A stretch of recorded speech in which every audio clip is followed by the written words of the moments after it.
ಈ big boss ಅಲ್ಲಿ ಅಶ್ವಿನಿ ಗೌಡ ಅವರು ಲಂಚ ಗಿಂಚ ಕೊಟ್ಟು ಹೋಗಿದಾರ ಅಂತ. ಅಲ್ಲ, ಯಾಕೆ ಡೌಟ್ ಬರ್ತಾ ಇದೆ ಅಂತಂದ್ರೆ, ಅವ್ರು ಮಾಡ್ತಕ್ಕಂಥದ್ದೇ ಸರಿ ಅಂತ ಎಲ್ಲರೂ ಮಾತಾಡ್ತಾ ಇದಾರೆ. ಅಶ್ವಿನಿ ಗೌಡ ಅವ್ರು ಏನ್ ಮಾಡಿದ್ರು ಬೈತಾ ಇಲ್ಲ. ಅದೇ ಧ್ರುವಂತ್ ಅವರು, ಧನುಷ್ ಅವರು ಸಣ್ಣ ತಪ್ಪು ಮಾಡಿದ್ರು ಬೈತಾ ಇದಾರೆ. ಕಾಕ್ರೋಚ್ ಅವ್ರಿಗೆ ಅಸುರ ಚಕ್ರಾಧಿಪತಿ ಅಂತ ಒಂದು ಪಟ್ಟ ಕೊಟ್ಟ ಮೇಲೆ ಆ ಒಂದು ಪಟ್ಟಕ್ಕೆ ರೆಸ್ಪೆಕ್ಟ್ ಮಾಡ್ಬೇಕಾಗಿರೋದು ಪ್ರತಿಯೊಬ್ಬರ ಕರ್ತವ್ಯ. ಆ ಒಂದು ಕೆಲಸನ ಅಶ್ವಿನಿ ಗೌಡ ಅವ್ರು ಮಾಡ್ಲಿಲ್ಲ. ಸೊ ಹಾಗಾಗಿ ಈ ವಾರ ಸುದೀಪ್ ಸರ್ ಸರಿಯಾಗಿ ಕ್ಲಾಸ್ ತಗೊಳ್ಳೋದು ಅಶ್ವಿನಿ ಗೌಡ ಅವ್ರಿಗೆ ಅಂತ ನಾವೆಲ್ಲ ಎಕ್ಸ್ಪೆಕ್ಟ್ ಮಾಡಿದ್ವಿ. ಆದ್ರೆ ಅಶ್ವಿನಿ ಗೌಡ ಅವರಿಗೆ ಕಿಚ್ಚ ಸುದೀಪ್ ಅವರು ಒಂದು ಮಾತು ಕೂಡ ಬೈಲಿಲ್ಲ. ಯಾಕೆ? ಇದು ಬರೀ ನನಗ್ ಬರ್ತಾ ಇರ್ತಕ್ಕಂಥ ಡೌಟ್ ಅಲ್ಲ, ಇಡೀ ಕರ್ನಾಟಕ ಜನತೆಗೆ ಬರ್ತಾ ಇದೆ. ಪ್ರತಿಯೊಬ್ರು ಕೂಡ ಬೇಜಾರಾಗೋಗಿದ್ದಾರೆ. ಇನ್ನೂ ಸಾಕಷ್ಟು ಜನ ಮಾತಾಡ್ಕೋತಾ ಇರೋದು ಯಾವ ರೀತಿ ಅಂತಂದ್ರೆ, ಅಶ್ವಿನಿ ಗೌಡ ಅವ್ರನ್ನ ಕಂಡ್ರೆ ಬಹುಶಃ ಕಿಚ್ಚ ಸುದೀಪ್ ಅವ್ರಿಗೆ ಭಯ ಇರ್ಬೋದೇನೋ ಅಂತ. ಅವರು ಕನ್ನಡ ಪರ ಹೋರಾಟಗಾರ್ತಿ, ಹೊರಗಡೆ ಏನಾದ್ರು ಪ್ರಾಬ್ಲಮ್ ಆಗುತ್ತೇನೋ, ನಮಗೇನಾದ್ರು ಕಾಂಟ್ರವರ್ಸಿ ಆಗುತ್ತೇನೋ ಅಂತೇಳಿ. ಫಸ್ಟ್ ಆಫ್ ಆಲ್ ನನ್ನ ಒಂದು ಅನಿಸಿಕೆ ಏನಪ್ಪಾ ಅಂತಂದ್ರೆ, ಬಿಗ್ ಬಾಸ್ ಮನೆಗೆ ಅಂತ ಬಂದ್ಮೇಲೆ ಪ್ರತಿಯೊಬ್ರು ಕೂಡ ಕಂಟೆಸ್ಟೆಂಟ್, ಅಲ್ಲಿ ಮೇಲು ಕೀಳು ಇಲ್ಲ. ಅದೇ ರಕ್ಷಿತಾ ಶೆಟ್ಟಿ ಹೇಳೋ ರೀತಿ ಸೆಲೆಬ್ರಿಟಿ ನಾನ್ ಸೆಲೆಬ್ರಿಟಿ ಅಂತ ಇಲ್ಲ. ಆದ್ರೂ ಕೂಡ ಅಶ್ವಿನಿ ಗೌಡ ಅವ್ರು ಮಾಡೋದನ್ನ ಎಲ್ಲರೂ ಕೂಡ ಯಾಕೆ ಸರಿ ಅಂತ ಒಪ್ಕೋತಾ ಇದಾರೆ, ಇನ್ಕ್ಲೂಡಿಂಗ್ ಕಿಚ್ಚ ಸುದೀಪ್ ಅವ್ರು ಯಾಕೆ ಅವ್ರಿಗೆ ಒಂದು ಮಾತು ಬೈತಾ ಇಲ್ಲ ಅಂತ ನನ್ನ ಒಂದು ಪ್ರಶ್ನೆ. ಇದಕ್ಕೆ ಸ್ವತಃ ಕಿಚ್ಚ ಸುದೀಪ್ ಅವರೇ ಉತ್ತರ ಕೊಡ್ಬೇಕಾಗುತ್ತೆ. ಈ ವಿಚಾರದ ಬಗ್ಗೆ ನಿಮ್ಗೇನ್ ಅನ್ಸುತ್ತೆ? ಸುದೀಪ್ ಸರ್ ಅಶ್ವಿನಿ ಗೌಡ ಅವ್ರಿಗೆ ಬೈಬೇಕಾಗಿತ್ತಾ, ಅಥವಾ ಸುದೀಪ್ ಸರ್ ಮಾಡಿದ್ದೇ ಸರಿನಾ? ಕಮೆಂಟ್ ಅಲ್ಲಿ ತಿಳಿಸಿ. ಲೈಫ್ ಹೆಂಗಾಗ್ಬಿಟ್ಟದೆ ಅಂತ ಹೇಳಿದ್ರೆ, ನಾನೇನು ಮಾಡ್ಲಿ ಸ್ವಾಮಿ, ನಮ್ಮ ಹುಡ್ಗ ಎಣ್ಣೆ ಪ್ರೇಮಿ, ನಾನೂನು ಒಳ್ಳೆ ಪ್ರೇಮಿ, ಆ ಎಣ್ಣೆ ಮುಂದೆ ಡಮ್ಮಿ.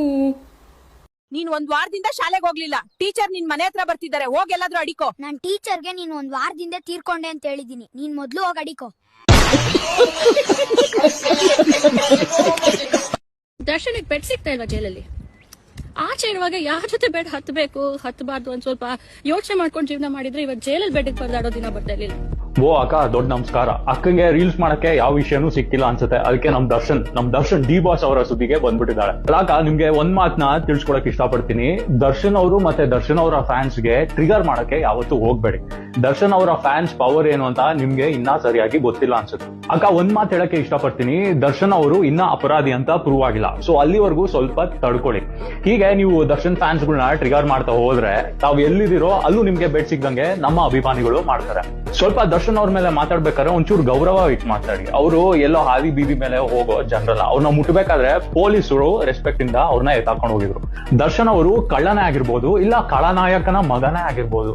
ಆದ್ರೆ ಅವರು ಸಂಪಾದಿಸಿರುವ ಹೆಸರು ತಮ್ಮ ಜೀವನದಲ್ಲಿ ನೀವು ಅಷ್ಟು ಸಂಪಾದನೆ ಮಾಡಕ್ಕಾಗಲ್ಲ. ಅದಕ್ಕೆ ಅಕ್ಕ, ಸ್ವಲ್ಪ ದರ್ಶನ್ ಅವ್ರ ಸುದ್ದಿಗೆ ಬಂದಾಗ ಒಂಚೂರು ರೆಸ್ಪೆಕ್ಟ್ ಕೊಟ್ಟು ಮಾತಾಡಿ ಅಷ್ಟೇ. ದರ್ಶನಕ್ಕೆ ಬೆಡ್ ಸಿಗ್ತಾ ಇಲ್ವಾ ಜೈಲಲ್ಲಿ?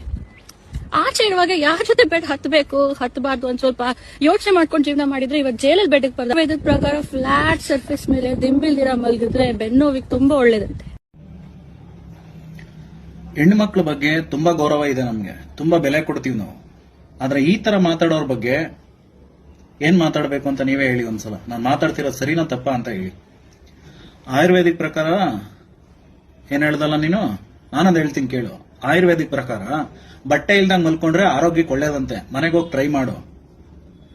ನೀನ್ ನಿಮ್ಮ ಅಪ್ಪ ಅಮ್ಮನ ಮೇಲೆ ಆಣೆ ಇಟ್ಟು ಹೇಳು, ಸಾಚ ಅಂತ ಒಪ್ಕೊಂತೀನಿ. ಯಾರ ಬಗ್ಗೆ ನಾವು ಮಾತಾಡ್ತೀವಿ, ಯಾರ ಬಗ್ಗೆ ಮಾತಾಡಬಾರ್ದು, ಅವ್ರ ಬಗ್ಗೆ ಮಾತಾಡ್ಬೇಕು ಅಂತಂದ್ರೆ ಯೋಗ್ಯತೆ ಇದೆಯಾ ಅಂತ ತಿಳ್ಕೊಂಡು ಮಾತಾಡ್ಬೇಕು. ಬಾಯಿಗೆ ಬಂದಂಗ್ ಬೊಗಳೋದಲ್ಲ. ಎಲ್ರದ್ದು ಆಯ್ತು, ಎಲ್ಲ ಕಾಲೆಳೆದಿದ್ದಾಯ್ತು, ಕಾಂಟ್ರವರ್ಸಿಗಳು ಮಾಡಿದ್ದಾಯ್ತು. ಈಗ ನೀನೊಬ್ಳು ಬಾಕಿ ಇದ್ದೆ, ನೀನೊಬ್ಳು ಬಂದಿದ್ಯಾ. ಏನಮ್ಮ ಡಿ ಬಾಸ್ ಅಂತಂದ್ರೆ ನಿಮ್ಗಳಿಗೆ ಆಗದೇ ಇಲ್ವಲ್ಲ ಹೇಳಿ, ಉರ್ಕೊಂಡ್ ಸಾಯ್ತೀರಾ ಹಂಗೆ. ಬಿಗ್ ಬಾಸ್ ಅಲ್ಲಿ ಸ್ವಲ್ಪ ಆಗಲ್ಲ ಅಂತಂದ್ರೆ ಯಾರು ಸದ್ಯಕ್ಕೆ? ಸರ್ ಆಗಲ್ಲ ಅಂತಂದ್ರೆ ಆಂಟಿ ಏನೋ ಗೊತ್ತಿಲ್ಲ ನನ್ಗೆ ಹೆಸರು, ಅತ್ತೆ ಮಗಳಿಗೆ ಯಾವಾಗ ಗಿಲ್ಲಿನ ಕಾವ್ಯನ ಆಡ್ಕೊಂತಿದ್ದಾರೆ ಅವರು. ಅಂದ್ರೆ ಅವ್ರು ಸ್ವಲ್ಪ ನಮ್ಗೆ ಆಗಲ್ಲ ಅಂತ ಅನ್ಕೊಂತೀನಿ. ಬಟ್ ಇನ್ ಮುಂದೆ ನೋಡ್ಬೇಕು. ಇವಾಗ ಆಡ್ತಾ ಇಲ್ಲ ಅಂತ ಅನ್ಕೊಂತೀನಿ. ಯಾವಾಗ ನೋಡಿದ್ರು ದರ್ಪ ತೋರ್ಸೋದು, ನಾನೇ ಮೇಲು, ನಾನೇ ಯಜಮಾಂತಿ, ಅರಸಿ ಅನ್ನೋ ತರ ಇದು ಮಾಡ್ತಿದ್ದಾರೆ.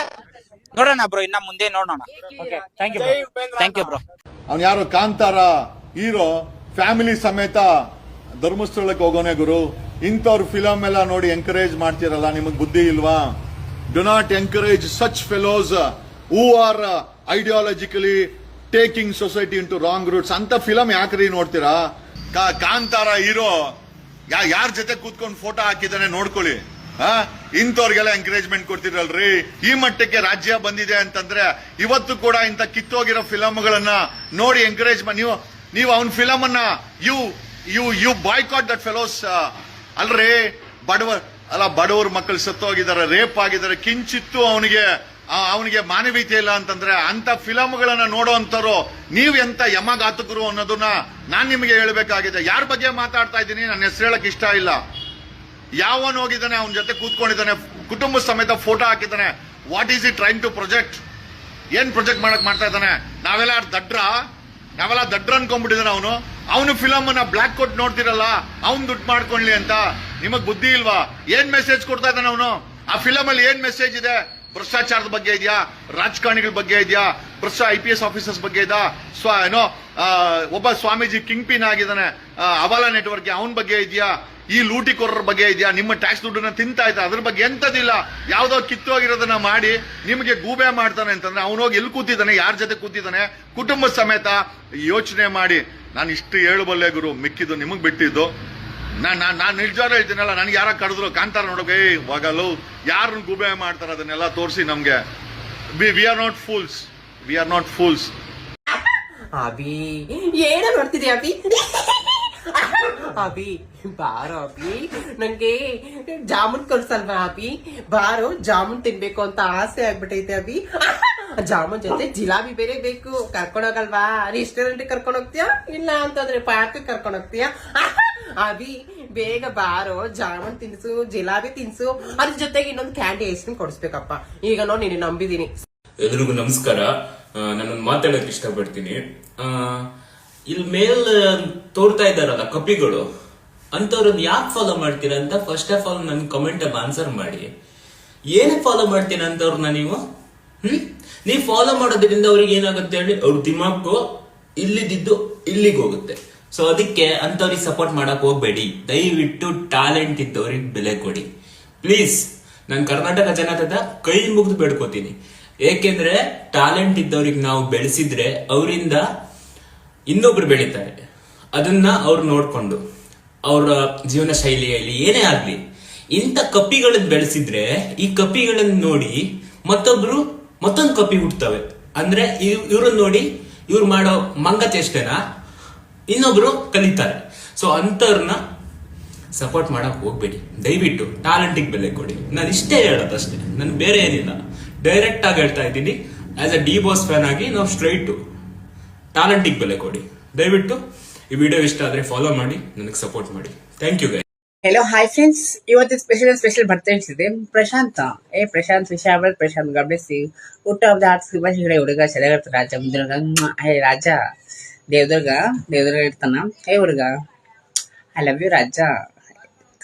ಜಿಮ್ ಬಾಡಿ ಇರ್ತದ ಪ್ರಶಾಂತ್ಗೆ. ಓಕೆನಾ? ಊಟ ಆಫ್ ದ ಆರ್ಟ್ಸ್ ಶುಭಾಶಯಗಳು ಪ್ರಶಾಂತ. ಲವ್ ಯು ರಾಜ. ಜ್ಞಾನ ಚೆನ್ನಾಗಿದ್ದೀವಿ ನನಗ ಅನ್ಸಲ್ಲ. I love you. ಇನ್ನೇನು once more many happy returns you. Sudeep ಸರ್ಗೆ ಎಲ್ಲೋ ಒಂದ್ ಕಡೆ ಅಶ್ವಿನಿ ಗೌಡ ಅವ್ರ ಅಂದ್ರೆ ಭಯ ಅನ್ನೋ ತರ ಫೀಲ್ ಆಗೋಯ್ತು ನನಗೆ ವಾರದ ಕತೆ ಕಿಚ್ಚರ ಜೊತೆ 2ನೇ ವಾರದ ಎಪಿಸೋಡ್ ನೋಡ್ಬಿಟ್ಟು. ಯಾಕಂದ್ರೆ ವಾರ ಪೂರ್ತಿ ತಪ್ಪು ಮಾಡಿರೋದು ನನ್ನ ಪ್ರಕಾರ ಅಶ್ವಿನಿ ಗೌಡ ಅವರು, ಜಾನ್ವಿ ಅವರು, ಅಂಡ್ ಹೊರಗಡೆ ಸೋಷಿಯಲ್ ಮೀಡಿಯಾದಲ್ಲೂ ಅವರಿಬ್ರು ಬಗ್ಗೆನೇ ಮಾತಾಡ್ತಿರೋದು. ಅಂಡ್ ಇವ್ರು ಬಂದ್ಬಿಟ್ಟು ಕಾಕ್ರೋಚ್ ಸುದೀಗೆ, ನಮ್ಮ ಧ್ರುವಂತ್ ಅವ್ರಿಗೆ, ಧನುಷ್ ಅವ್ರಿಗೆ ಬೈಕೊಂಡು ಕೂತವ್ರೆ. ಅಂಡ್ ಸುದೀಪ್ ಸರ್ ಒಂದು ಮಾತಾಡ್ತಾರೆ, ಅಸುರ ಅನ್ನೋ ಪದಕ್ಕೆ ಕರೆಕ್ಟ್ ಆಗಿ ಬೆಲೆ ತಂದು ಕೊಟ್ಟಿದ್ದು ಅಶ್ವಿನಿ ಗೌಡ ಅವ್ರ ಒಬ್ಬರೇ ಅಂತೆ. ಅದು ಯಾವ ಆಂಗಲ್ ಇಂದ ಅಂತ ನಮ್ಗೆ ಒಂಚೂರು ಹೇಳ್ಬೇಕು. ಅಂಡ್ ಅಸುರಾಧಿಪತಿ ಅಂತ ಅವ್ರಿಗೆ ಸುಧೀರ್ ಅವ್ರಿಗೆ ಅವಕಾಶ ಕೊಟ್ಟಿದ್ದು ಕೂಡ ಇದೇ ಬಿಗ್ ಬಾಸ್ ಮನೆ. ಅಂಡ್ ಅವ್ರು ಹೇಳ್ದಂಗೆ ಎಲ್ಲರೂ ಕೇಳಬೇಕಿತ್ತು ಅನ್ನೋದು ಬಿಗ್ ಬಾಸ್ ನ ರೂಲ್ಸ್ ಆಗಿತ್ತು. ಅಂಡ್ ಸುದೀಪ್ ಸರ್ ಹೇಳ್ತಾರೆ ಅದನ್ನ ನೀವು ಪಡ್ಕೋಬೇಕು, ನಾನು ಹೇಳಿದ್ರೆ ಇಲ್ಲಿ ಎಲ್ಲರೂ ಕೇಳಲ್ವಾ ಅನ್ನೋ ತರ. ಸರ್ ಸುದೀಪ್ ಸರ್, ನೀವು ಕರ್ನಾಟಕದ ಒಬ್ಬ ಹೀರೋ, ಬಿಗ್ ಬಾಸ್ ಶೋ ನಿಮ್ದು, ನೀವು ನಿಂತು ಹೇಳಿದ್ರೆ ಕೇಳ್ತಾರೆ. ಅದೇ ನೀವು ಹೋಗ್ಬಿಟ್ಟು ಜಪಾನಲ್ಲಿ ನಿಂತ್ಕೊಂಡು ಮಾತಾಡಿ ಕೇಳ್ತಾರೆ ಜನ ನಿಮ್ಮ ಮಾತನ್ನ? ಕೇಳಲ್ಲ. ಫಸ್ಟ್ ನಿಮ್ ನಿಂತಿರೋರ್ಗೊಬ್ರಿಗೆ ರೆಸ್ಪೆಕ್ಟ್ ಬರ್ಬೇಕು ಅಂದ್ರೆ ಅಲ್ಲಿ ಕುಂತಿರೋರು ಒಂದು ರೆಸ್ಪೆಕ್ಟ್ ಕೊಡಬೇಕು. ಅದೇ ತರನೇ ಸುಧೀರ್ ಅವ್ರಿಗೊಂದು ರೆಸ್ಪೆಕ್ಟ್ ಬರ್ಬೇಕು ಅಂದ್ರೆ ಅಲ್ಲಿ ಕೂತಿರೋರು ರೂಲ್ಸ್ ನ ಫಾಲೋ ಮಾಡಬೇಕು. ರೂಲ್ಸ್ ನೇ ಫಾಲೋ ಮಾಡಲ್ಲ, ನನಗೆ ಇಷ್ಟ ಬಂದಂಗ ನಾನು ಆಡ್ತೀನಿ, ನಾನು ಅಡಿಗೆ ಮಾಡಲ್ಲ, ನಾನು ಕೋಳ ಹಾಕೊಂಡು ಓಡಾಡಲ್ಲ ಅಂತ ನಿಮ್ಮ ಕಂಟೆಸ್ಟೆಂಟ್ ಗಳು ಹೇಳಿದ್ರೆ ಸುಧೀರ್ ಅವ್ರು ಏನ್ ಮಾಡಕ್ಕಾಗತ್ತೆ? ಅಂಡ್ ನೀವು ಅದಕ್ಕೆ ತಗೊಂಡಿರೋ ಏನಂತಾರೆ ಕ್ರಮಗಳಾದ್ರೂ ಏನು ತಗೊಂಡಿಲ್ಲ. ಅಶ್ವಿನಿ ಗೌಡ ಅವ್ರು ಬಂದಾಗಿಂದ ರೂಲ್ಸ್ ಬ್ರೇಕ್ ಮಾಡ್ತಾನೆ ಇದಾರೆ, ಬಾಯಿ ಬಂದಂಗ ಆಡ್ತಿದಾರೆ, ಇಷ್ಟ ಬಂದಂಗ ಆಡ್ತಿದಾರೆ. ನನಗೆಲ್ಲ ಬಿಗ್ ಬಾಸ್ ಅವ್ರಿಗೆ ಒಂದ್ ಸ್ವಲ್ಪ ಭಯ ಅನ್ಸಿದೆ. ಅಶ್ವಿನಿ ಗೌಡ ಅವ್ರ ಕಂಡ್ರೆ ಕನ್ನಡ ಹೋರಾಟಗಾರ್ತಿ ಹೊರಗಡೆ ಹೋಗ್ಬಿಡಿ, ಬಿಗ್ ಬಾಸ್ ಮೇಲೆ ಕೇಸ್ ಗೀಸ್ ಹಾಕ್ಬಿಡ್ತಾರೆ ಅಂತ. ಅಂಡ್ ಸುದೀಪ್ ಸರ್ ನಿನ್ನೆ ಅವ್ರ ಬಗ್ಗೆ ಒಂದೇ ಒಂದು, ಆಮೇಲೆ ಯಾವ್ದೋ ರಕ್ಷಿತಾ ಶೆಟ್ಟಿ ಅವ್ರಿಗೆ ಕಾರ್ಟೂನ್ ಅಂತ ಬೈದಿದ್ರು, ಅದ್ರ ಬಗ್ಗೆ ಎಲ್ಲ ಮಾತೇ ಆಡ್ಲಿಲ್ಲ. ಅದೇನೋ ಗೊತ್ತಿಲ್ಲ. ಅದೇ ನನ್ಗೆ ಸುದೀಪ್ ಸರ್ಗೆ ಮತ್ತೆ ಬಿಗ್ ಬಾಸ್ಗೆ ಭಯ ಅನ್ಸುತ್ತೆ ಅಶ್ವಿನಿ ಗೌಡ ಅವ್ರ ಕಂಡ್ರೆ ಅಂತ ಅನಿಸ್ತು ನಿನ್ನೆ ಎಪಿಸೋಡು. ಅಂಡ್ ಅನಾವಶ್ಯಕವಾಗಿ 1.5 ಗಂಟೆ ಸುಮ್ನೆ ಕಾಲಹರಣ ಮಾಡ್ತಾ ಇದಾರೆ ನಿಂತ್ಕೊಂಡು, ಏನು ಮಾತಾಡ್ತಿಲ್ಲ. ಮುಂಚೆ ಎಲ್ಲ ನಾವು ಬಿಗ್ ಬಾಸ್ ನೋಡಕ್ ಸ್ಟಾರ್ಟ್ ಮಾಡಿದ್ದೆ ಸುದೀಪ್ ಸರ್ಗೋಸ್ಕರ, ಯಾಕಂದ್ರೆ ಅವ್ರ ಆಟಿಟ್ಯೂಡ್, ಅವ್ರು ಮಾತಾಡ್ತಿದ್ ರೀತಿ ಎಲ್ಲ ಕಂಟೆಸ್ಟ್ಗೂ ಒದಗಿಸ್ತಿದ್ದಂತ ಒಂದು ನ್ಯಾಯ. ಬಟ್ ಇತ್ತೀಚೆಗೆ ಎಲ್ಲ ಒಂದ್ ಕಡೆ ಅದು ಕಳೆದೋಗ್ಬಿಟ್ಟಿದೆ, ನ್ಯಾಯ ಇಲ್ಲ ಅಲ್ಲಿ, ಜಸ್ಟ್ TRP ಮಾತ್ರ ಉಳ್ಕೊಂಡಿದೆ ಅನ್ನೋ ಒಂದು ಫೀಲ್ ಆಗ್ತಿದೆ. ಅಷ್ಟೇ. ನಿನ್ನೆ ಎಪಿಸೋಡ್ ವಾರದ ಕತೆ ಕಿಚನ್ ವಿರುದ್ಧದಲ್ಲಿ ಮಾತಾಡಕ್ ಬೇರೇನೂ ಇಲ್ಲ. ಪಾಪ ಧ್ರುವಂತ್ ಅವರು ಒಳ್ಳೇದ್ ಮಾಡಿದ್ರು ಬೈಸ್ಕೊತವ್ರೆ, ಧನುಷ್ ಅವ್ರು ಸುಮ್ನೆ ಇದ್ರು ಬೈಸ್ಕೊತವ್ರೆ, ಕಾಕ್ರೋಚ್ ಸುದ್ದಿ ಪ್ರಯತ್ನ ಪಟ್ಟನು ಬೈಸ್ಕೊತವ್ರೆ. ನಮ್ಮ ಅಶ್ವಿನಿ ಅಕ್ಕ ಏನು ಮಾಡದೆ 0 ಕಿಲ್ ಚಿಕನ್ ಡಿನ್ನರ್ ಅಂತಾರಲ್ಲ, ಆ ತರ ಬರೀ ಜಗಳ ಮಾಡು, ಹೋಗೋ. ನಿಮ್ಗೆ ಅನಿಸ್ತಿದೆ ಅಂತ ಕಮೆಂಟ್ ಮಾಡಿ ಫ್ರೆಂಡ್ಸ್. ವಾರದ ಕತೆ ಕಿಚ್ಚನ ಜೊತೆ ಎಪಿಸೋಡ್ ನಾನು ರಿವ್ಯೂ ಮಾಡಿದ್ದೆ. ಅದಕ್ಕೆ ತುಂಬಾ ಒಳ್ಳೆ ಕಮೆಂಟ್ಸ್ ಹಾಕಿದ್ರಿ. ಒಂದು 10-15 ಜನ ನೆಗೆಟಿವ್ ಕಮೆಂಟ್ಸ್ ಹಾಕಿದ್ರಿ.